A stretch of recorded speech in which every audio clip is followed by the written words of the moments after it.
Hello అండి, hi. అందరు ఎలా ఉన్నారు? అందరు బాగున్నారని నేను అనుకుంటున్నాను. ఈరోజు రెసిపీ సొరకాయ పులుసు ఎలా చేయాలో చూద్దాము. ఒక గిన్నె పెట్టుకొని ఆయిల్ పోసుకోవాలి. ఆయిల్ మంచిగా హీట్ ఎక్కాక ఉల్లిపాయలు, మిర్చి వేసుకోవాలి. ఉల్లిపాయ మిర్చి వేసుకున్నాక మంచిగా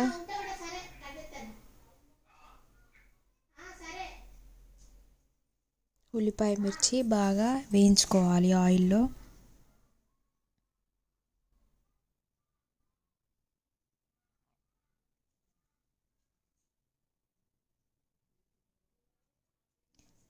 ఉల్లిపాయ మిర్చి బాగా వేగాక పసుపు యాడ్ చేసుకోవాలి.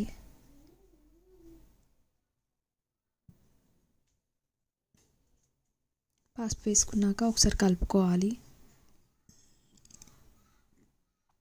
ఆ తర్వాత సొరకాయ ముక్కలు అనేది యాడ్ చేసుకోవాలి. సొరకాయ ముక్కలు వేసుకున్నాక బాగా కలుపుకోవాలి. ఇప్పుడు సొరకాయ మంచిగా మగ్గనివ్వాలి. మంచిగా సొరకాయ ఉడికిన తర్వాత ఉప్పు, తగినంత సాల్ట్, తగినంత కారం,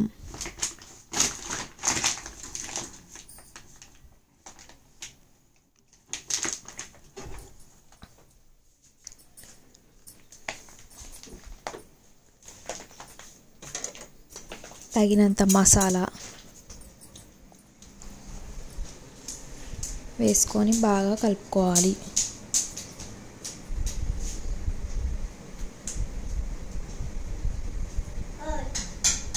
మంచిగా కలుపుకున్న తర్వాత చింతపండు రసం అనేది అందులో పోసుకోవాలి.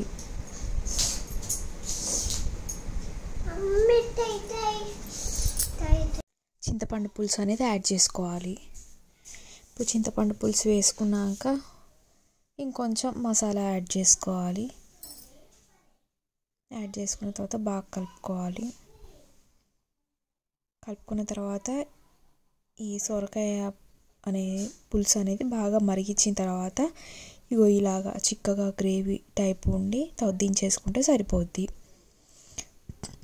సబ్స్క్రైబ్ చేసుకోండి నా ఛానల్. Thank you, bye.